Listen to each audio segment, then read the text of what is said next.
Hey everyone, welcome to At Altitude. So we're going to start off today by talking about our old friend, the OODA loop. I know you're all thinking, for Pete's sake, enough with the OODA loop. Every episode it's OODA loop this and OODA loop that. But that is because John Boyd's concept of success in air combat by the efficient process of observing, orienting, deciding, and acting is fundamentally key to our very survival in everyday life. Your parents were teaching you how to use the OODA loop as soon as you began venturing outside the safety of your own home on your own two little feet. Look both ways before crossing the street. The process of safely crossing a busy street necessitates the successful execution of your own personal OODA loop. Observe where the cars are and the distance you need to cover to reach the other side. Then orient yourself in relation to where those cars are, which way they're moving, and how fast. Then decide if it's safe to cross or not. And then finally, you have to act decisively and quickly cross or wait. Any breakdown or hesitation in this process can lead to an ambulance ride to the hospital or worse. While the quick and efficient execution of an OODA loop applies to everything from crossing the street to success in business, to further illustrate, let's stick to a military application. There are many examples throughout military history of commanders that prevailed, despite their forces, on paper, being at a disadvantage, because they were able to complete their OODA loop faster than their adversary.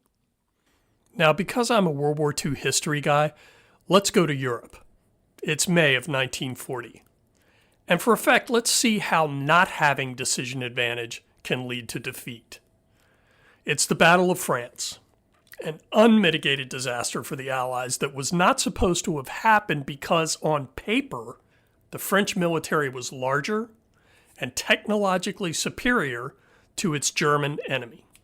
Testifying to France's advantage was a large number of S-35s, one of the best tanks in the world in 1940. The S-35 and the heavier B-1 were more heavily armed and armored and much more plentiful than the equivalent German tanks, most of them light Panzer Is and IIs. The legendary and fearsome Tigers and Panthers were not fielded until later in the war. So hundreds of these superior S-35s and B-1s went into action against the invading Germans in May of 1940, yet France fell in just 6 weeks. How could this possibly have happened? Well, there were a multitude of reasons. The French were still using static tactics and strategy from the First World War, and the Germans excelled in organization and maneuver warfare, granting their field commanders more flexibility and initiative. But when it came to those armored units, the Wehrmacht was utilizing a specific technology the French tankers lacked: the radio. A radio in every tank was the means by which information about the ever-changing battle space, gathered by primitive sensors, in this case crewmen's eyeballs, could be quickly reported up to the battalion commander's tank. The battalion commander would take this information, form a decision on how to further prosecute the battle, and then pass orders back down to his tanks via that same radio network. The French tankers had no radios.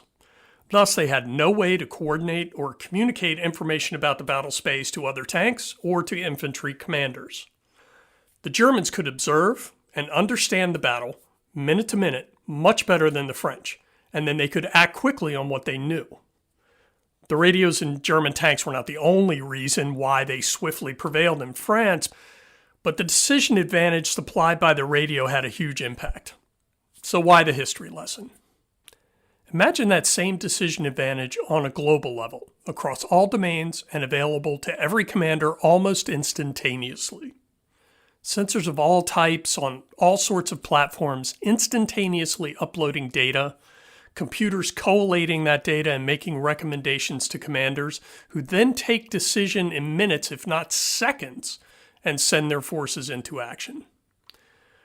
This is the concept of Joint All-Domain Command and Control, or JADC2, making the process of observing, orienting, deciding, and acting much quicker than that of our adversary, and doing it in a coordinated fashion across land, sea, air, space, and cyberspace simultaneously. So how do we achieve that? What is the framework that will facilitate that decision advantage? From the Air Force perspective, that would be the development of technology, hardware, and software to build out the Advanced Battle Management System, or ABMS.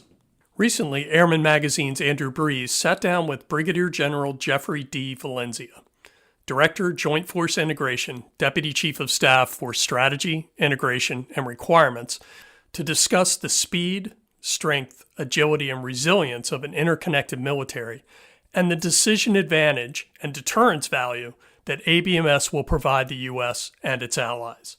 So let's listen as General Valenzia describes how ABMS will enable a tighter OODA loop for U.S. and allied military commanders across the globe. I'm Joe Edens, and you are at altitude.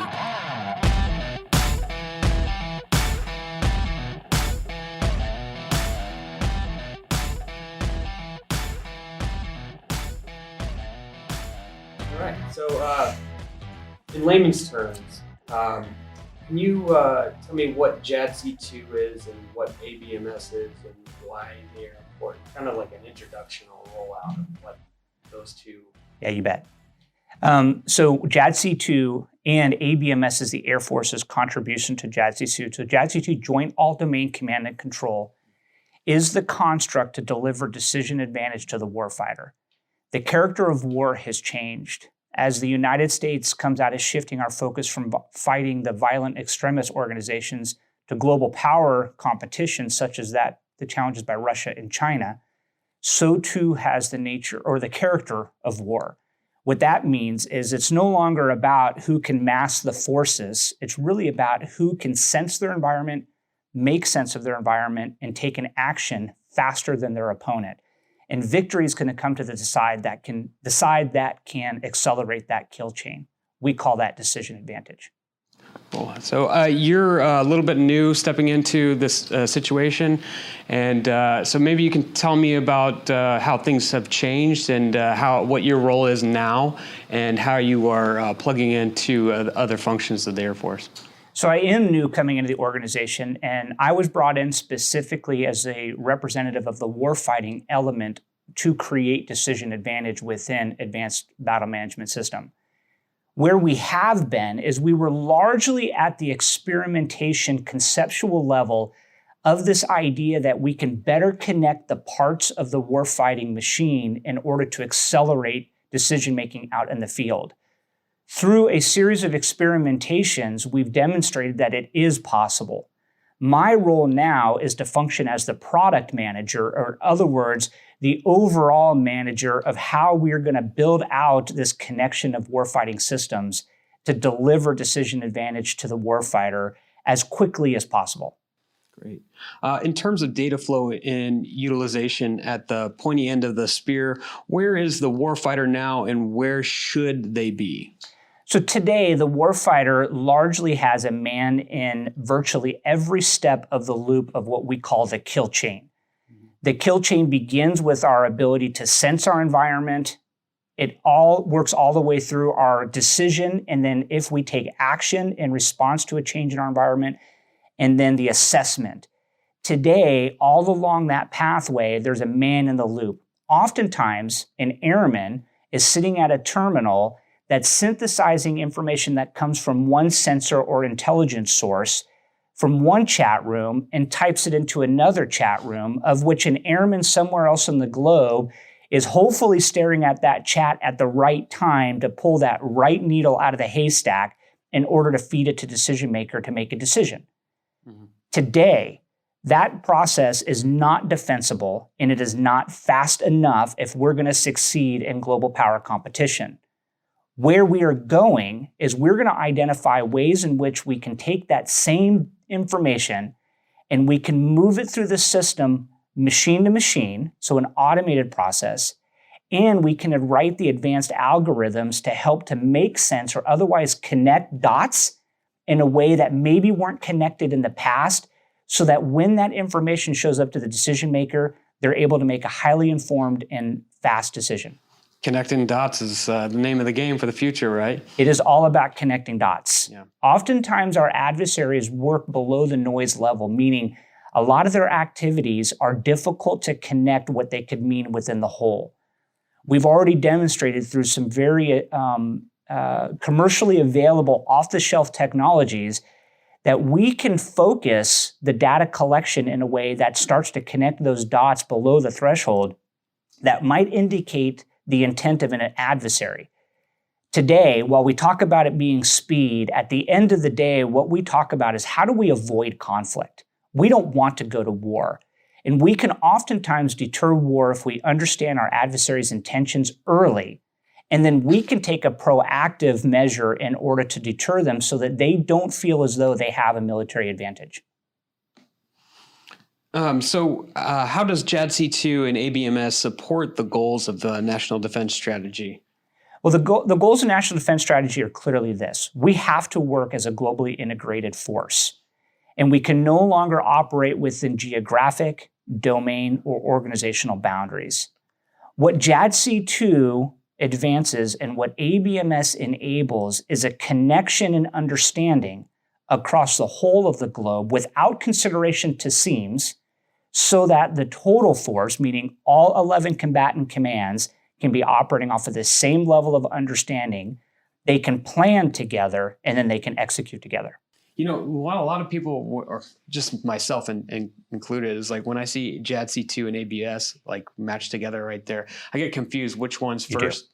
And like, so ABMS is like the platform, and JADC2 is a system within the platform. Correct? It's a great question that you're asking, because a lot of people are confused because our understanding has emerged and evolved over time. So to lay it flat, JADC2 is the joint forces construct on how to achieve decision advantage, of which ABMS is the Air Force's contribution to create decision advantage, meaning JADC2 is the idea, ABMS are the tools to enable it. But ABMS is not just a platform. In fact, it's many things. Oftentimes, it's changes in policies. It's changes in procedures. Often, we're finding that it's changes in software and how we code our sensors and how we code our command and control functions. It's changes in our people. Our people, today's the majority of the force today grew up in the digital age, but those of us, and I include myself as part of the generation, I did not. It's how do we leverage people who can understand in a data-saturated world how to process and then take advantage of the data that's made available to them. So what we're avoiding is the notion that ABMS is pigeonholed into one, but it's a lot of different tools that we're going to deliver to the joint force to enable decision advantage. So I remember AFA Goldfein talking about Uber for the Air Force. That's right. Was he talking about ABMS? That's right. That's right. So there's a lot of commercial illustrations that suggest that the technology is already there.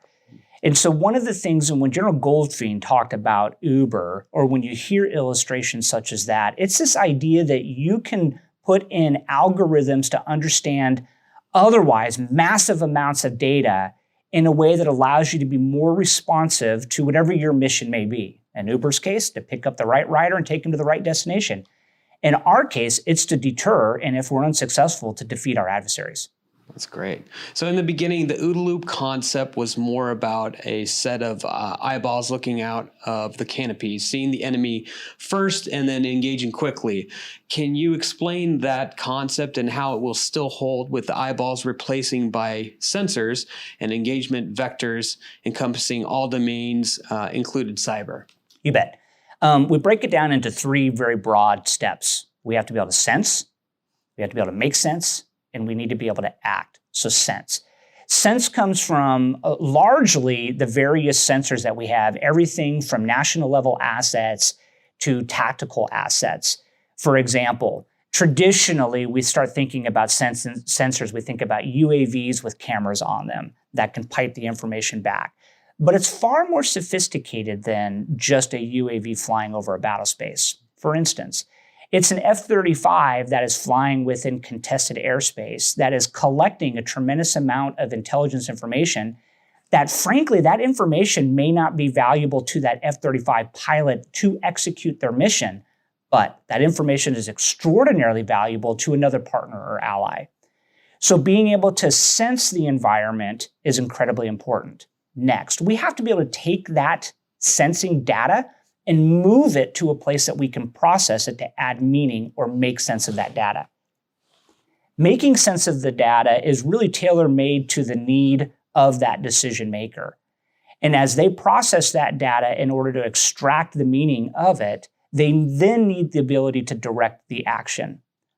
This is what's changing from the Department of Defense and where we have been to where we are, is we've largely left the service member to be the totality of that process. Today, we're learning things like data standards. We're learning about data scientists. We're learning about systems engineering. We're adding some terms and some skills to our vernacular that haven't been inherent in warfighting up to today. Data is the new oil. Data is the lifeblood of our economies. It's the lifeblood of our social lives. And without a doubt, data is the lifeblood of our victory. So how is the modern battle space different in terms of observe, orientate, and decide and act? Really, and we hit to it earlier, it's about speed. And today, you can't wait to collect all available information, sit down and try to assemble some sort of board or bureau or center or cell that's going to make sense of that to eventually deliver a decision to a decision maker. And that today is oftentimes measured in hours, if not days. We need to move that down to seconds. So maybe you can explain to me what is a sensor in a general sense and how they are deployed and what types of information can be gathered with that. So a sensor is really anything that helps you to understand your environment. This is everything from a sensor that has a camera on it that I can take a picture. It is everything from as sophisticated as a 5th generation fighter that is collecting all of the signals information that might be in the air. But it's even down to the soldier whose boots are dirty in the dirt, who understands that their environment. And so the idea is to take traditional and non-traditional, exquisite and simple sensors, take all of that information and merge it into a single picture. So for this, for ABMS and JADC2, you basically have to retrofit an old Air Force and a new Air Force and bring it up on the same level? No, that's the good thing. Okay. We have this data there. Okay. But today, most of that data is stovepiped. It's stovepiped within a particular platform. It's stovepiped within a particular function or an organization. Mm-hmm. And others don't know. For instance, the Air Force may very well be able to detect the presence of a threat within the air domain, but may not have the means to pass it to our maritime brothers. And so our maritime brothers are collecting the same information to understand the environment. And so this causes sensor saturation on a single point, which does not give us the totality of understanding that we need to have. Yeah, I think I've seen a little bit of that play out at Southcom when I went there. Without a doubt. Yeah. And Southcom is unique because where we are talking about very sophisticated capabilities and bringing on allies and partners in a very sophisticated sense, what Advanced Battle Management System also does is it accounts for the lesser sophisticated partners and allies. For instance, if you go down into the Southcom AOR, most of their partners are fighting on WhatsApp. So how do we then factor in, there is a variety, a wide spectrum of capabilities that are out there, but we still have to operate as a single force. It's worth mentioning, the strategic advantage that the United States has is our ability to develop a coalition. And that's through allies and willing partners. No other nation in the world can build a coalition the way we can. Therefore, when we start looking at building out these advanced command and control capabilities, this decision advantage, we have to take it from the high end all the way down to the low end because we don't know where in the globe we're going to find ourselves competing for our national security interests. Wow. Okay, so what is the importance of an exquisite sensor system to support the ABMS and JADC2? Well, let me maybe rephrase the question. As we look at sensors in the operating environment that we have in the future, what's changed? So today, we put very capable sensors on very large platforms and fly them in close proximity to the fight so that they can provide that closing of the kill chain capability. Everything from being able to understand the environment, to making sense of the environment, to handing that to a decision maker, and then immediately directing an asset to execute a mission. That's battle management 101. Mm-hmm. What we know today, though, is tomorrow, we can't take these big platforms and we can't fly them right up against the battlefield and expect the same level of understanding, predominantly because they're highly vulnerable. Our adversaries have spent decades understanding how we fight our war. And they know that they can't take us toe-to-toe, fighter to fighter, ship to ship, tank to tank. They know that the only way they're going to unravel us is they have to disrupt our ability to command and control. So they've developed the capabilities to hold these large platforms at risk. So advanced battle management of tomorrow takes that same capability, the ability to sense, and now distributes it across a wide array of sensor capabilities. Some extraordinarily exquisite. General Raymond from the Space Force just recently released in the media that they're working on a ground moving target indicator capability that is space-based. Yesterday, that was on the JSTARS platform, a highly vulnerable system. Tomorrow, we're going to put that in space. Wow. That's really interesting.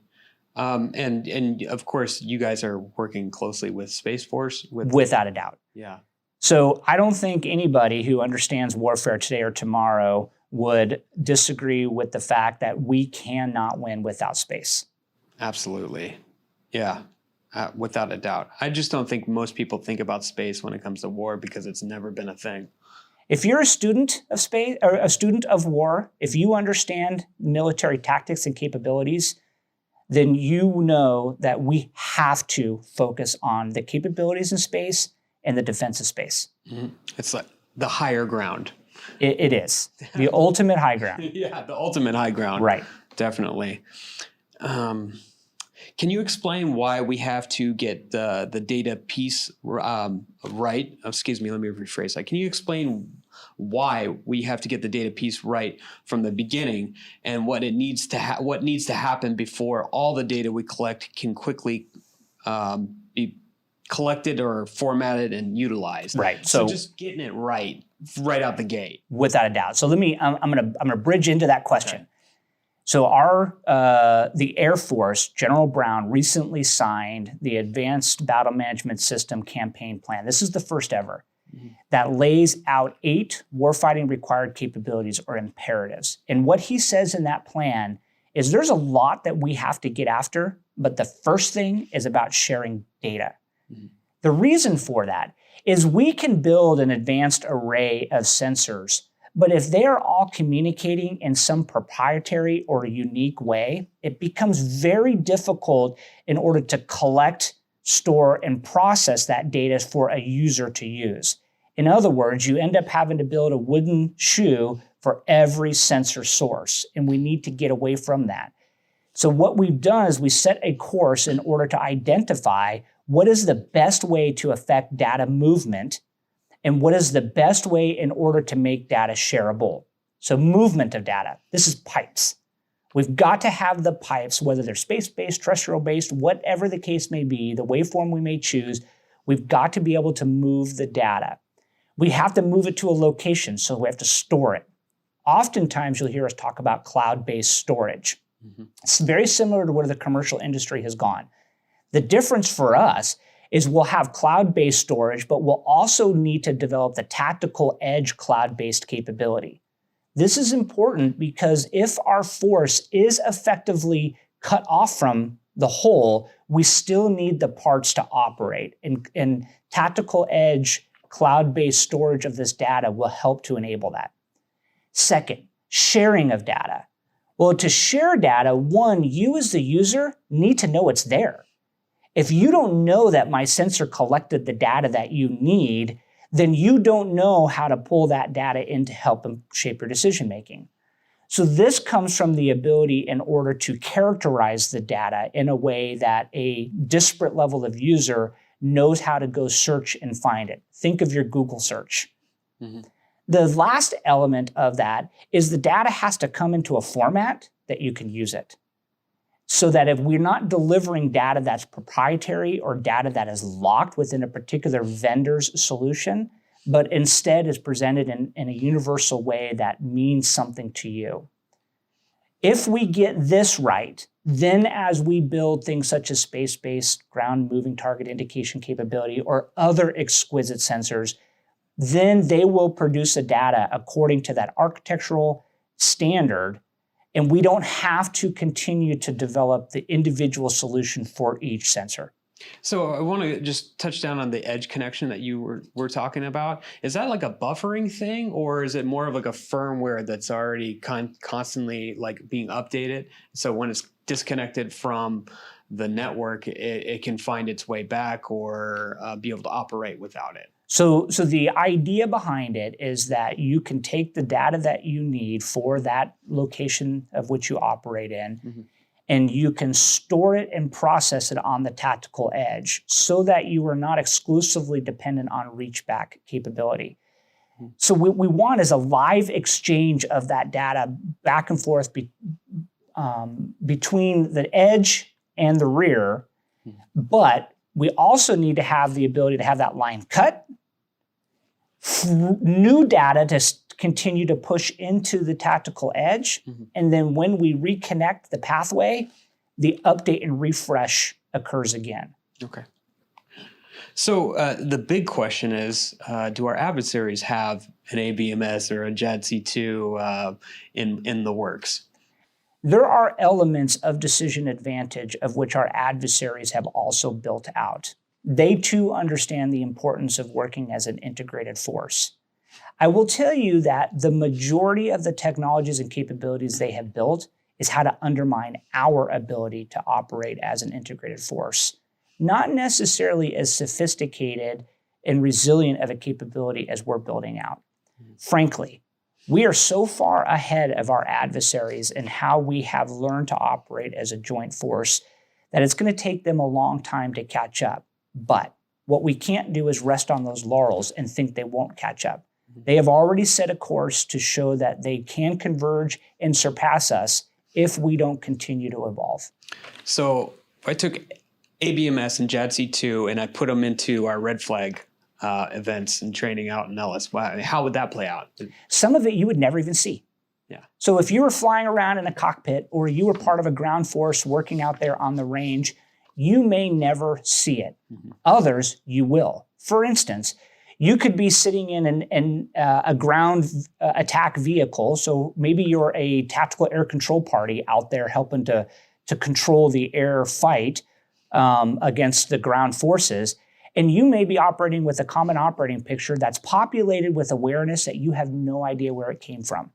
That information was fused, piped into you, and made sense so that you can make very accurate and timely decisions. The same may go whether you're flying in a fighter aircraft, a bomber aircraft, or you're sitting back in a ground control station operating an unmanned vehicle.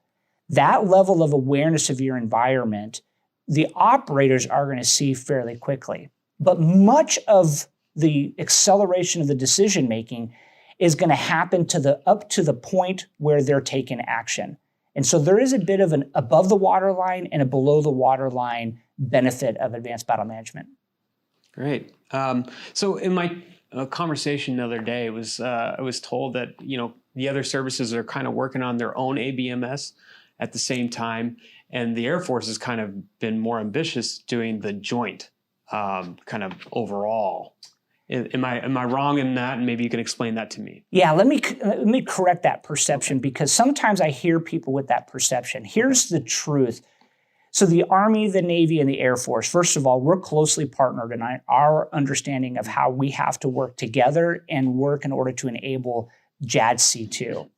But each of us presented from a domain unique perspective, which means our tools and our perspectives shape a bit of how we develop the solutions. But that doesn't mean that they're not complementary. In fact, they highly overlay each other in the technologies we bring to bear. So the same way that the maritime domain is better connecting the subsurface, on-surface, and above-surface capabilities, so too is the air domain and the ground domain. Here's what's unique. Today, when a battalion that is on the ground or a division is advancing forward their operations center, we don't have the automated means to share understanding. But working with the Army's Project Convergence and the Navy's Project Overmatch, we're building that shared understanding. Now, here's where the joint side of it comes into play. What the Joint Staff is doing, and largely doing through the Joint Requirements Oversight Council, or the JROC, they're building out the means in order to establish some common standards and expectations on how to share that information. That's important because any one service can't develop the solution and expect the other services to find a way to adapt to it.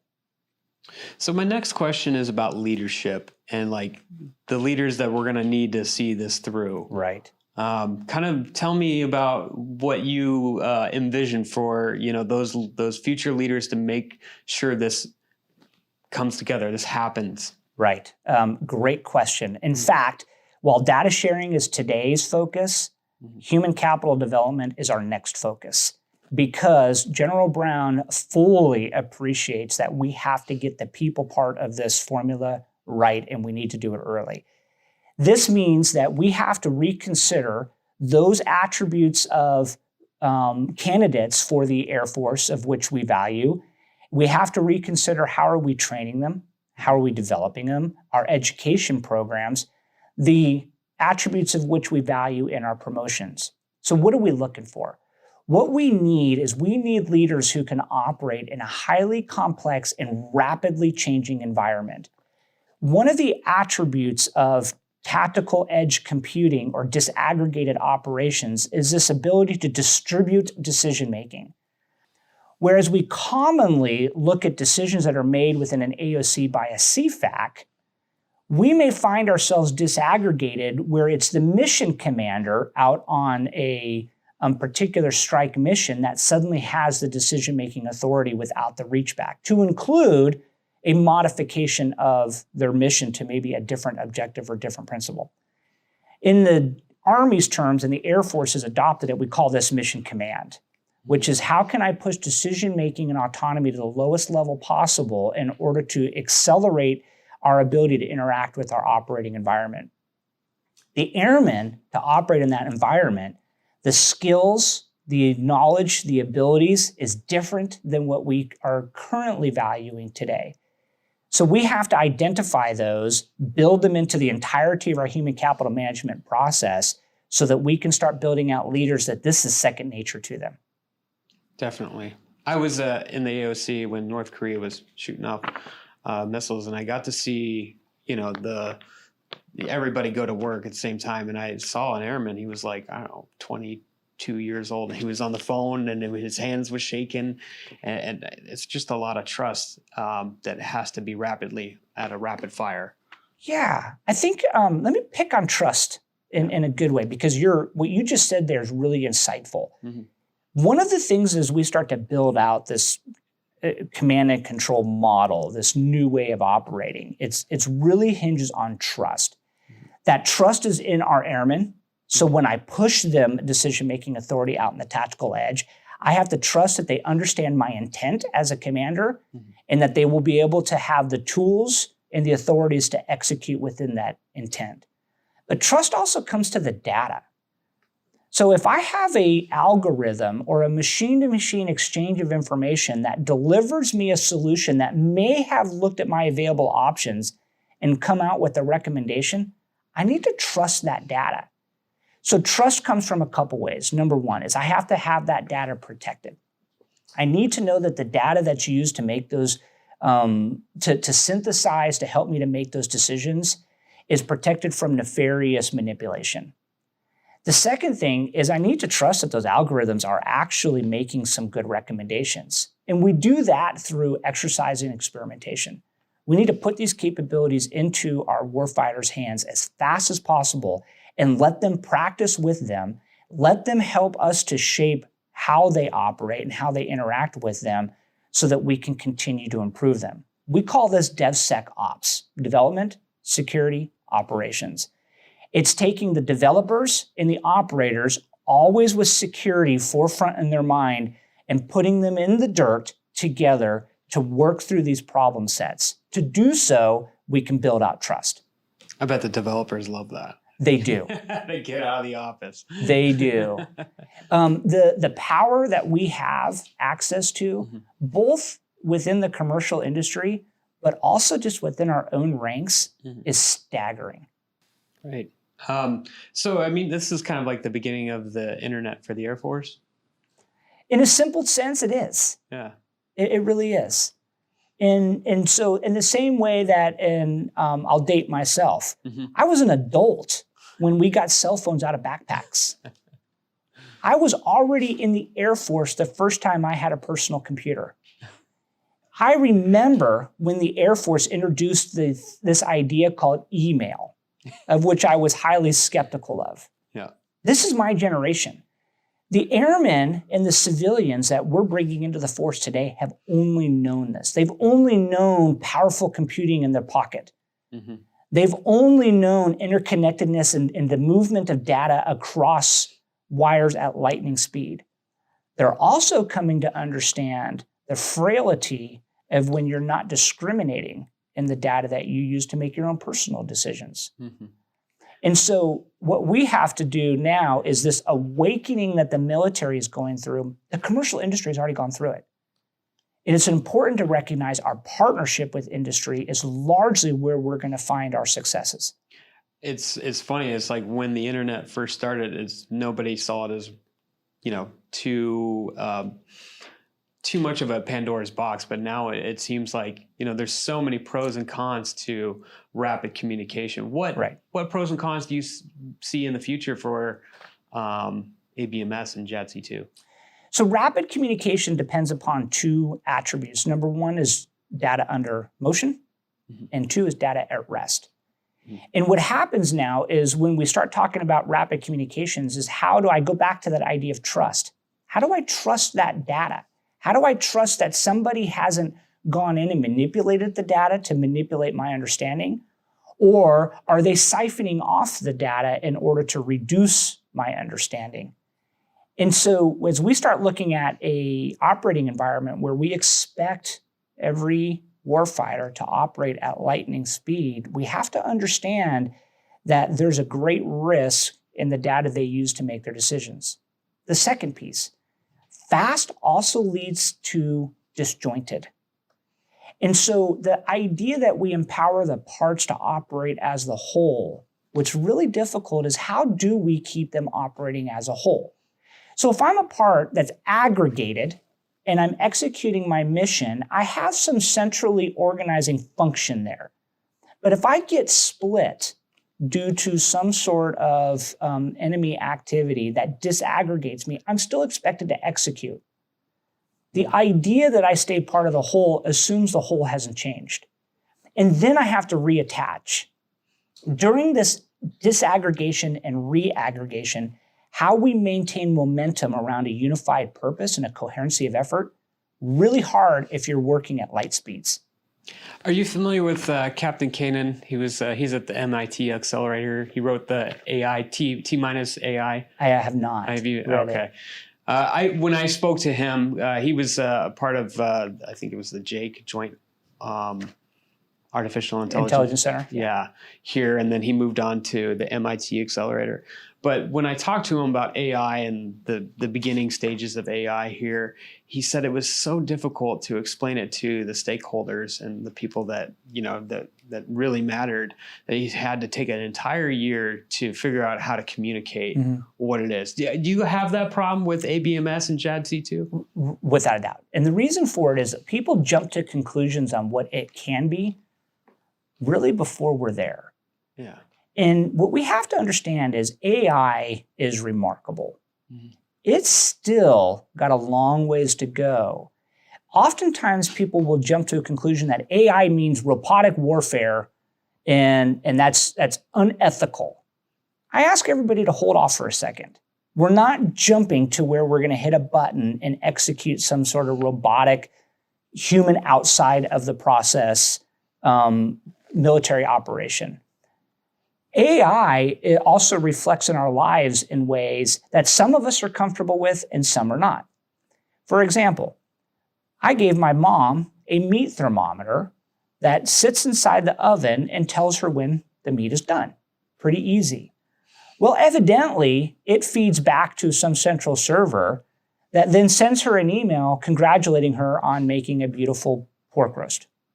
She sees that as a violation of her privacy. That's culturally some of the hurdles that we have to overcome as we start thinking of bringing in machine learning and AI into our military operations. Great.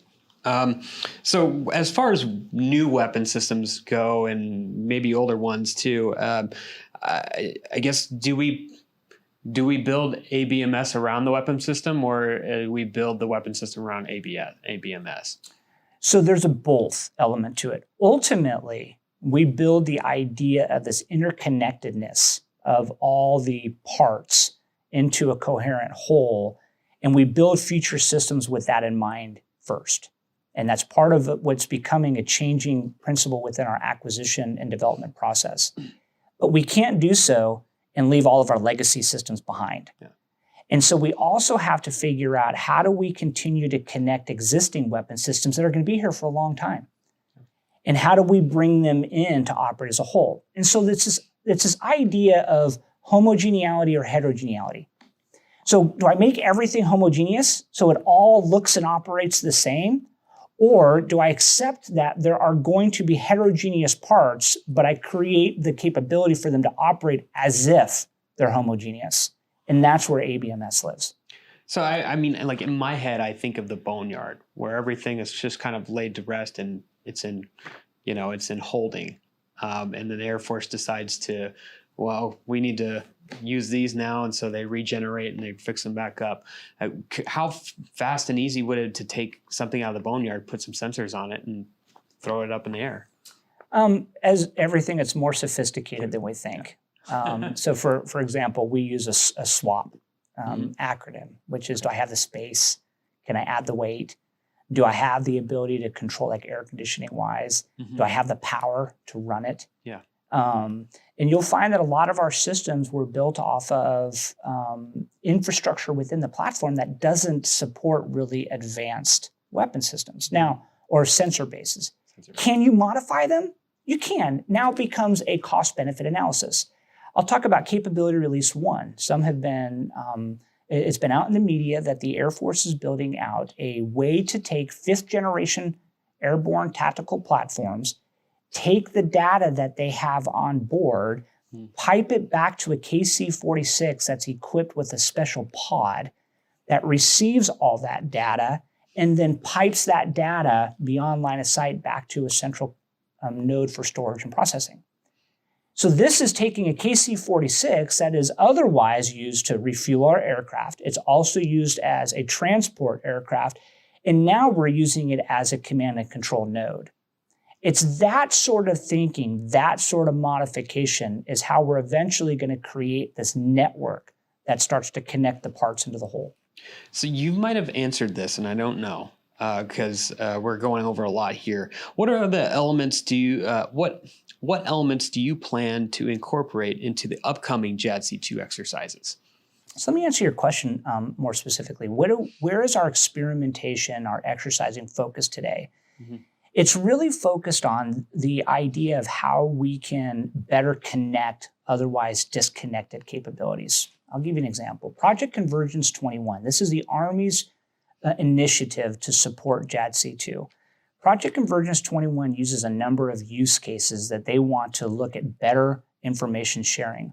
One of those capabilities is taking a 5th gen tactical fighter and through using data sharing technologies, take that information on a missile defense mission and pipe it back to a ground unit that can then make an engagement decision. Those novel connections aren't there, but through the experimentation and exercising, we're creating them. Another one, we're coming up and Northcom is going to run another exercise this summer where they're looking at how they can change or upgrade their command and control system to accelerate their decision in a homeland defense mission. The advanced battle management systems, we're deeply involved through our chief architect office, which is a part of our acquisitions community, is deeply involved in planning and executing. And they're going to bring some nascent capabilities, oftentimes software-based, in order to demonstrate their utility in an operationally demanding environment. Wow. So many moving parts for this. So much. Do you feel overwhelmed at any time? Every day. Every single day. Do you log into your email and it's just like brrrr? There's a lot. There's a lot. One of the principles so I'm going to go back to a term I'd used earlier, but I'm going to expand on a little bit. Project management versus product management. So project management is a fairly constrained around time schedules and budgets to produce a particular capability. Product management has a much broader, wider perspective. This is what General Brown and General Alvin have tasked me to do within Advanced Battle Management System, is to take a product management approach. But if you were to look at my biography, you would see I've never been through any sort of product management training, development, or experience. And so what we are doing is we're taking a hard look at this idea of how we develop and execute warfighting requirements throughout the totality of our developmental process, and we're rebuilding the system. And we're using Advanced Battle Management System as the exploratory initiative to find better ways to do business.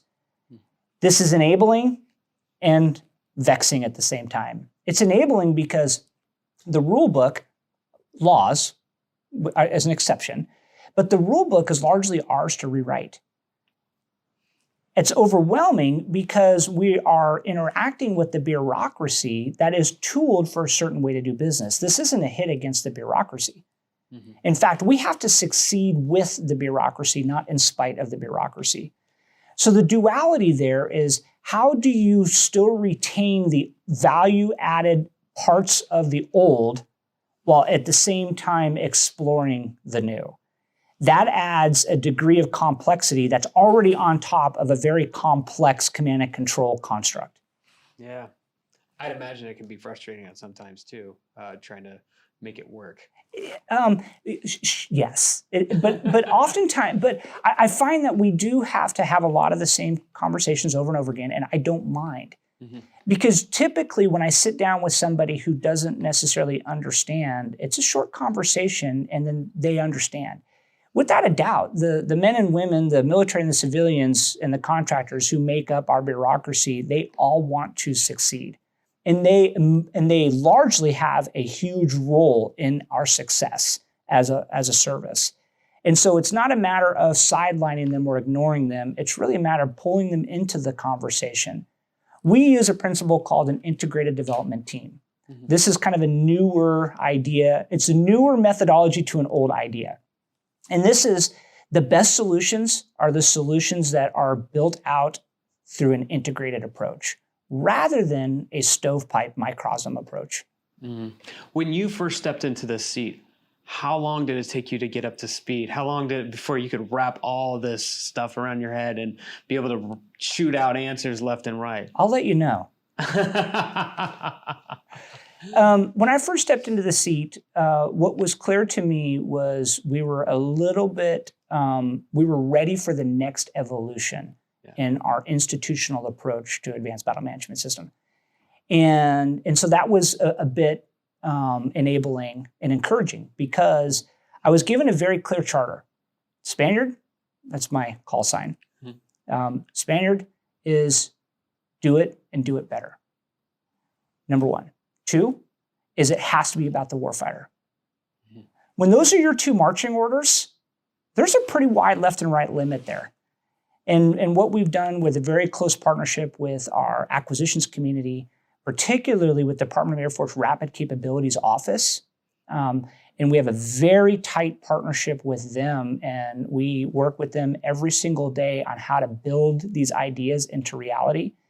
And then an unbelievable support that we get from the chief and the vice chief, particularly General Alvin, makes himself available to us reasonably every day, but without a doubt every week. And so when you have the service's senior leadership that is intimately involved in support of finding ways to succeed, while the charter may have wide left and right limits, the direction we're going, without a doubt, I think we're going to achieve both those, make it better and make it warfighter-centric. So the genesis of ABMS was to support acquisitions. Correct me if I'm wrong. Like that was to figure out how acquisitions could all come together and work seamlessly. So I'll take you one step backwards. You're right at one of the waypoints that we hit. Okay. One step backwards was this idea that the JSTARS was no longer the right sensor, the right platform for future warfare. And so it started off as a recapitalization effort. Hey, what are we going to buy in order to replace the JSTARS? And oh, by the way, let's look at the AWACS also. In other words, our moving target indication capability, ground and air, is too antiquated. Find different. That was handed to our acquisitions community. Find different. Acquisitions community looked at it and they said, I think that find different shouldn't be tied to a platform anymore. And what they brought forward was this idea that commercial industry has already found a way to do things different that makes it so we can create the same capability, but without the vulnerabilities. Along that pathway, they realized the way we currently do our requirements and acquisition process is too slow. From problem identification to fielded solution, nobody typically remembers the original problem by the time they get the solution out into the field.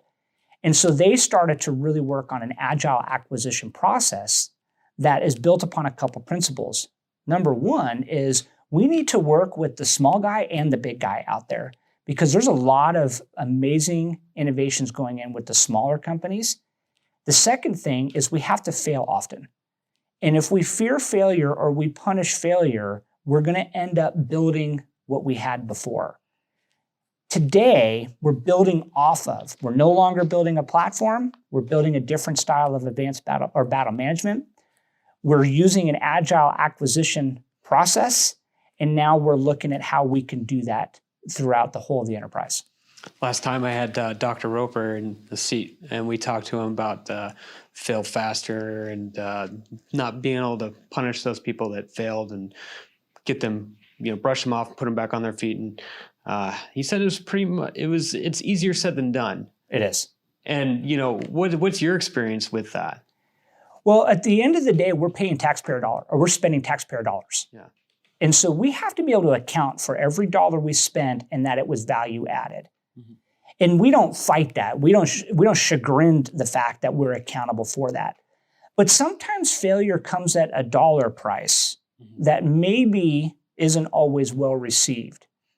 And so we have to also show progress. And therein lies the nuanced balance between failing fast and moving fast. And so how we find that balance between the two, it really comes into the rigor of the thinking that goes into the development of the solutions. It's not that our solutions are bad. We just have to strengthen this thinking that goes into our solutions. Now, explain your function and how you connect with the other services. You bet. So really a high priority area for us so the Air Force contributes to JADC2 through the ABMS portfolio. The Army is through Project Convergence. The Navy is through Project Overmatch. We have a close partnership with those three departments so that we can share understanding on where our interests and capabilities are overlapped and where our interests and capabilities might be domain unique. And then in those areas of overlap, we're finding places to align our integration labs. We're finding places to align our experimentation venues so that we can grow together. Why is the joint team important to JADC2? If we don't have the joint team factored in the beginning, and the same goes for our allies, meaning they need to be involved in the beginning, it's really easy to get far down the solution development pathway that we find ourselves back into stovepipes. And so by integrating early, what we're really taking away is the risk of the stovepipes. Can you explain how the concept of JADC2 is not about hardware when talking about a joint environment?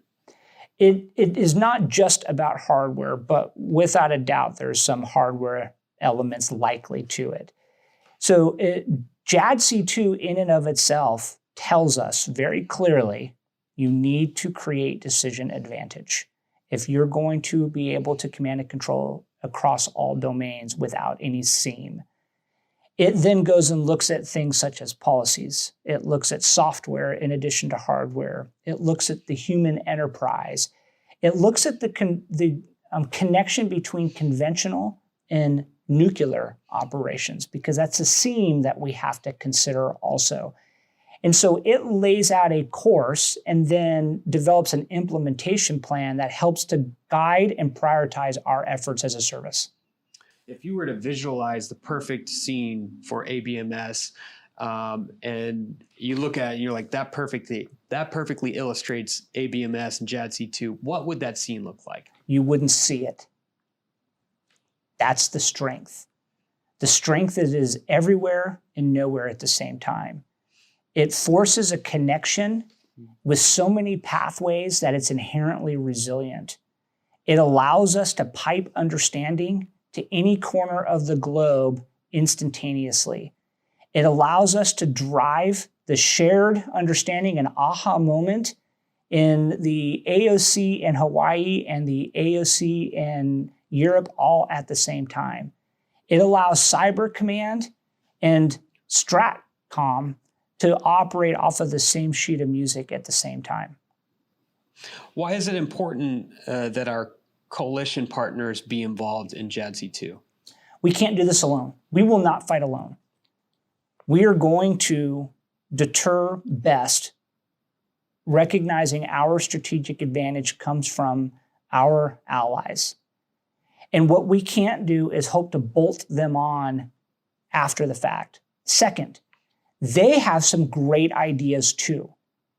And they're going to help us to understand and develop solutions to a shared set of problems in ways that may elude us. Not to mention, if we're all staring at the same problem and we're all developing our own unique solution to that same problem, we're missing the main point, which is we have to remain interoperable. So we want them in with us today, now, working shoulder to shoulder through the hard part of understanding the operating environment, defining the problems, identifying solutions, and testing out and fielding those solutions.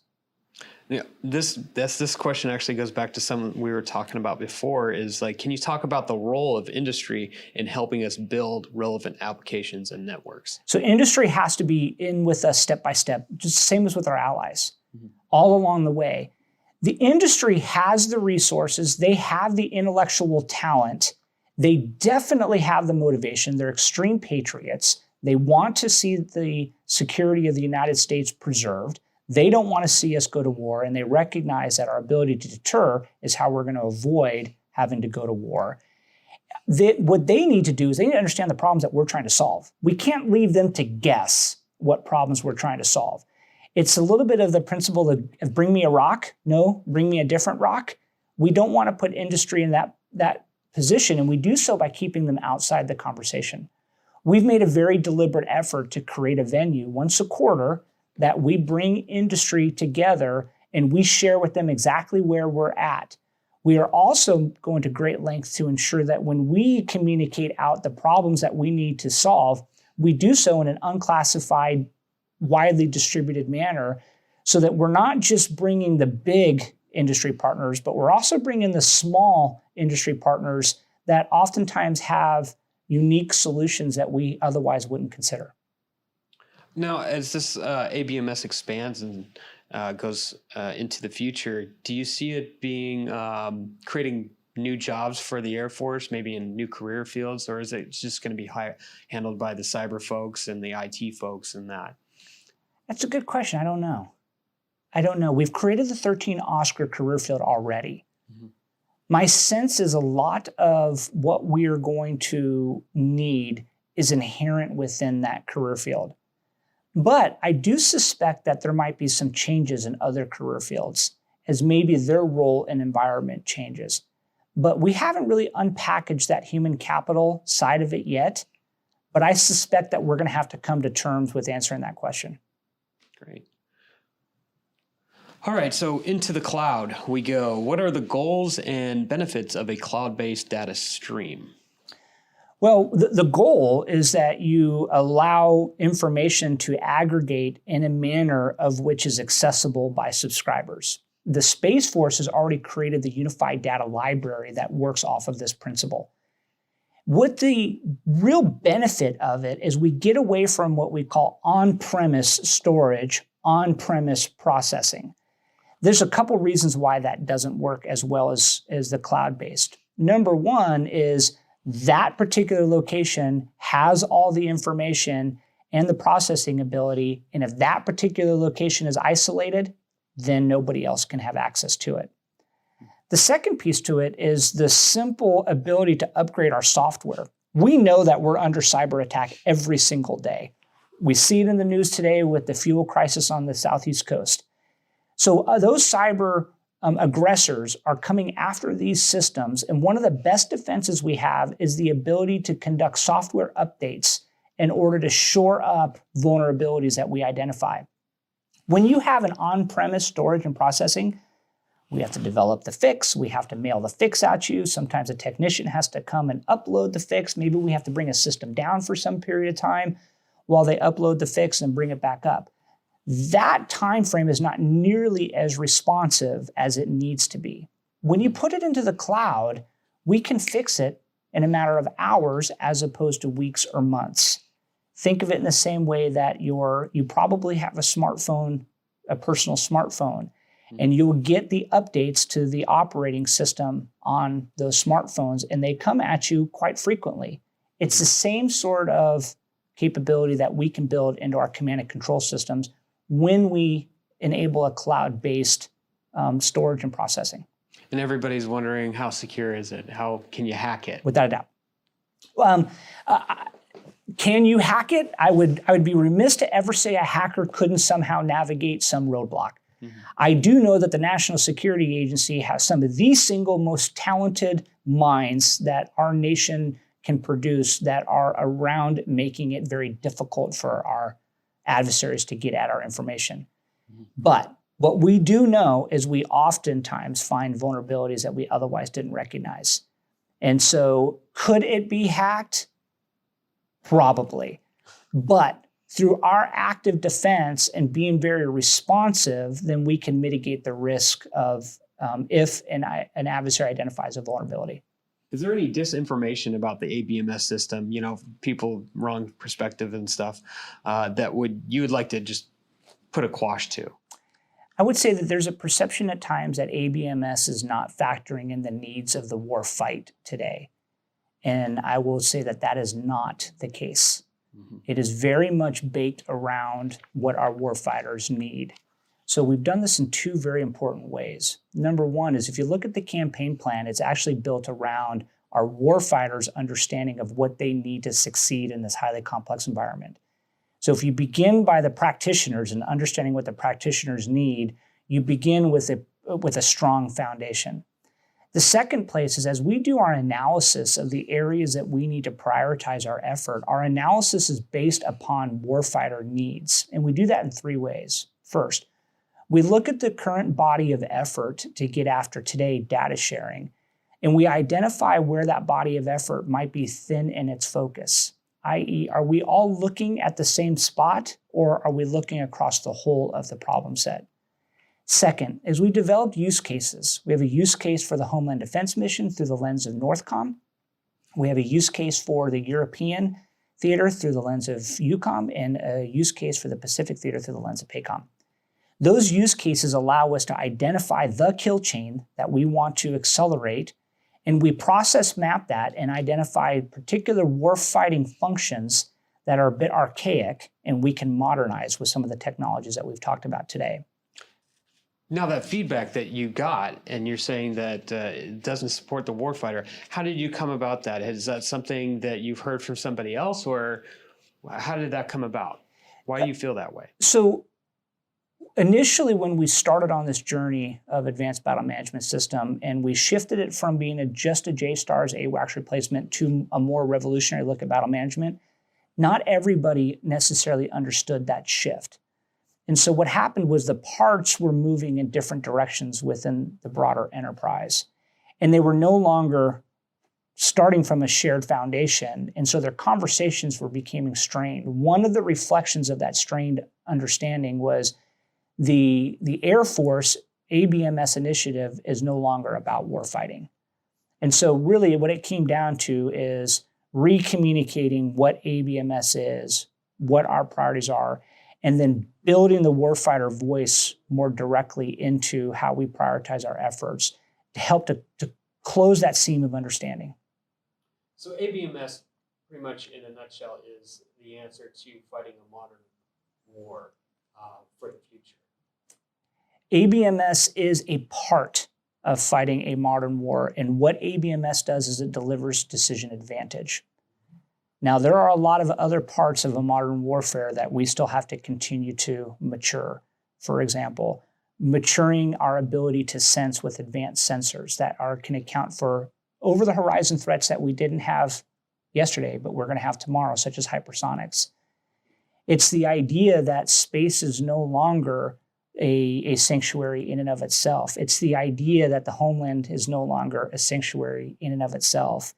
And so we still have to continue to modernize sensors. We have to modernize platforms. We have to modernize weapon systems. ABMS is going to make it so that you can understand your environment, make sense of your environment, and then you can direct an action. So your expectation level for getting ABMS to come together as a full concrete from concept to reality, how high is your extraordinarily high. My expectation is unbelievably high because our chief has set it very high, because the joint force needs it to be very high. But we're going to get there. Where we were 2 months ago and where we are today, the landscape has already changed in such a dramatic way. And as we continue to grow and mature in our development, it's only going to get better. We're going to see capabilities delivered into warfighters' hands within a few short months. Capability Release 1 is a great example as we're prototyping that. And we're going to watch that growth in capabilities as grow exponentially over a short period of time. And that will do it for this episode of At Altitude. My thanks to Andrew Breeze and Brigadier General Valenzia for shedding light on the Air Force's contribution to making Joint All-Domain Command and Control a reality. The At Altitude podcast is a production of Airman Magazine, located at Defense Media Activity at Fort Meade, Maryland. You can find more of our stories, photos, videos, and podcasts at airman.dodlive.mil.